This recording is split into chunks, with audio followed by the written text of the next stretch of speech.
अस्सलामु अलैकुम वरहमतुल्लाहि वबरकातुहू। दोस्तों अज़ीज़ साथियों, आज के इस वीडियो में हम गुफ्तगू करेंगे कि रमज़ानुल मुबारक के रोज़े की नीयत किस तरह करनी है और नीयत के अंदर किन अल्फाज को अपने ज़ुबान से अदा करना है और रोज़े की नीयत का वक्त कब से शुरू होता है और कब ख़त्म होता है। इन सारे मसाइल के मुतालिक हम गुफ्तगू करेंगे, क्योंकि जैसा कि आप जानते हैं कि रमज़ान मुबारक का महीना बहुत जल्द आने वाला है। इसमें बहुत सारे हमारे मुसलमान भाई परेशान रहते हैं कि रोज़े की नीयत किस तरह करनी है, कुछ पता नहीं होता, कब करनी है कुछ पता नहीं होता, टाइम कब से कब तक होता है सब कुछ पता नहीं होता। तो इन सारे बातों के बारे में, इन सारे मसाइल के बारे में आज के इस वीडियो में गुफ्तगू करेंगे। तो दोस्तों आप अगर चैनल पर नए हैं तो चैनल को सब्सक्राइब ज़रूर कर लेना, क्योंकि ऐसी ही वीडियो आपको हमारे इस चैनल पे मिलेंगी। तो चलिए दोस्तों आज के इस वीडियो को शुरू करते हैं। दोस्तों अजीज साथियों, सबसे पहले इस बात को आप जहन में रखें कि नीयत वो किसी लंबी चौड़ी दुआ का नाम नहीं है। नीयत सिर्फ दिल के इरादे का नाम है। अल क़स्दु बिल क़ल्ब, दिल के अंदर नीयत कर लेना काफ़ी हो जाता है। ज़ुबान से अल्फाज के अदा करने की ज़रूरत नहीं है। आपने अगर दिल के अंदर ये नीयत कर ली कि मुझे कल का रोज़ा रखना है, तो आपको अलग से सहरी के वक्त में ज़ुबान से अल्फाज अदा करने की ज़रूरत नहीं है, क्योंकि नीयत है अल क़स्दु बिल क़ल्ब, दिल के इरादे का नाम है। दिल के अंदर आपने अगर इरादा नीयत कर ली मुझे कल का रोज़ा रखना है, और आपने अगर रात ही के अंदर नीयत कर ली और आप सो गए, फिर भी आपका रोज़ा हो जाएगा। अब इस मसले पर आते हैं कि नीयत का टाइम कब से कब तक का है, यानी रोज़ा जो हम रमज़ान का रोज़ा रखेंगे उसकी नीयत का कब से कब तक का टाइम है। तो दोस्तों अजीज़ों, इस बात को जहन में रखें कि नीयत का जो टाइम शुरू होता है वो गुरूब शम्स से शुरू होता है, यानी गुरूब शम्स के बाद से रोज़े की नीयत का वक्त शुरू होता है। उसके बाद आप कल की रोज़े की नीयत कर सकते हैं। मिसाल के तौर पर आपको कल रोज़ा रखना है तो आज का गुरूब शम्स होने के बाद आप नीयत कर सकते हैं कल के रोज़ा रखने की। इसी तरीके से आप रात के अंदर भी नीयत कर सकते हैं। सोने से पहले पहले दिल के अंदर आपने नीयत कर ली कि मुझे कल सुबह का फजर का रोज़ा रखना है, तो आपका ये रोज़ा काबिल कबूल है, रोज़ा हो जाएगा। इसी तरीके से आखिरी वक्त कब तक होता है नियत करने का, तो दोस्तों अजीज़ों आखिरी वक्त जो है वो निस्फुन नहार तक है, जिसको ज़हवतुल कुबरा भी कहा जाता है, यानी जिसका दूसरा नाम ज़हवतुल कुबरा है, वो निस्फुन नहार है।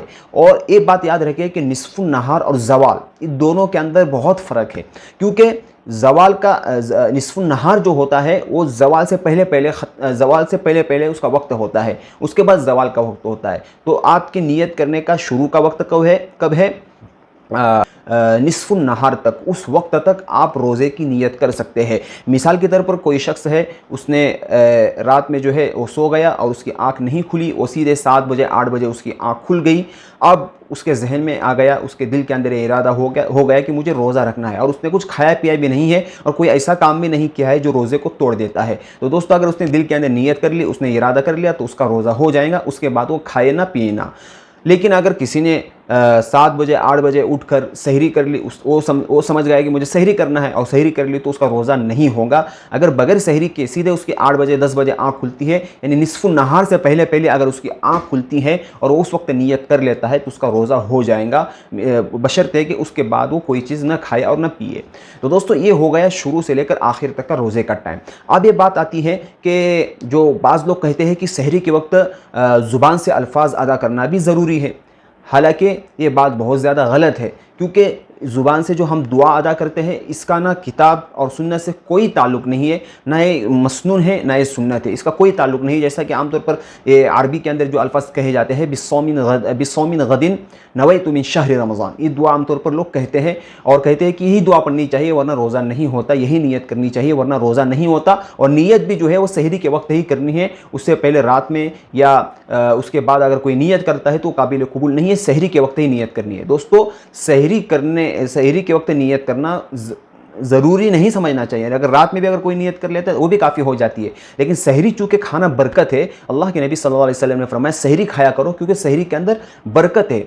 तसहरु फ़इन्न फ़िस्सुहूरि बरकतुन, अल्लाह के नबी की हदीस है, सहरी खाया करो क्योंकि सहरी के अंदर बरकत है। चाहे वो एक लुकमा ही क्यों ना हो, एक घोट दूध क्यों ना हो, सहरी खा लेना चाहिए। अब सहरी खाने के बाद जो हम अल्फाज ज़ुबान से अदा करते हैं वो इस वजह से करते हैं क्योंकि नीयत तो हमारी रात ही के अंदर थी, क्योंकि जब रात के अंदर नीयत ना होती तो हम सहरी में क्यों उठते। इससे पता चलता है कि नीयत हमारी रात में थी रोज़ा रखने की, लेकिन चूँकि ज़ुबान से इसलिए अदा करते हैं कि दिल के अंदर इरादा करना और ज़ुबान से अल्फाज को अदा करना ये पसंदीदा है, अच्छी चीज़ है, बेहतर है। अगर कोई कोई ऐसा कर लेता है तो। लेकिन अगर ये समझ लेना कि नीयत करना ज़रूरी है, ज़ुबान से अदा करना, वो अरबी के अंदर जो अल्फाज है वो ज़ुबान से अदा करना ज़रूरी है, उसके बगैर रोज़ा नहीं होता। और ये इस नीयत को मसनून समझना, तो दोस्तों अजीज़ों, ये बिदअत है, ये गुनाह है, इससे बचने की कोशिश करें। तो दोस्तों आपको समझ में आया होगा कि नीयत सिर्फ दिल के इरादे का नाम है, बहुत आसान है। दिल के अंदर आप सिर्फ इरादा कर लें मुझे रोज़ा रखना है।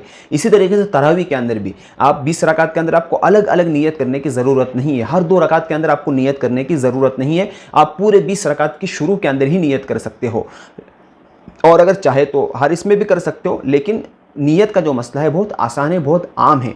तो दोस्तों उम्मीद करता हूँ कि आज के इस वीडियो से आपको नीयत के बारे में पता चला होगा कि रमज़ान मुबारक की नीयत को कैसे करनी है, किस तरह करनी है, टाइम क्या है उसका। दोस्तों अगर किसी भी तरह का आपका कोई मसला हो तो आप कमेंट के अंदर ज़रूर लिखें, और हमारे वीडियोज़ के अंदर हमारा मोबाइल नंबर भी रहता है, आप वो हमारा व्हाट्सअप नंबर है, आप उस पर भी आके हमसे मैसेज कर सकते हैं, मसले को मालूम कर सकते हैं। आपका कोई भी मसला हो, कोई भी परेशानी हो, बिला झिझक आप कॉल करें, मैसेज करें, इंशाल्लाह आपका जवाब आपको सही अंदाज में जवाब दे दिया जाएगा। तो चलिए दोस्तों, इंशाल्लाह इसके बाद वाली वीडियो में मिलते हैं, तब तक अपना ख्याल रखना, दुआओं में याद रखना। अस्सलाम वालेकुम।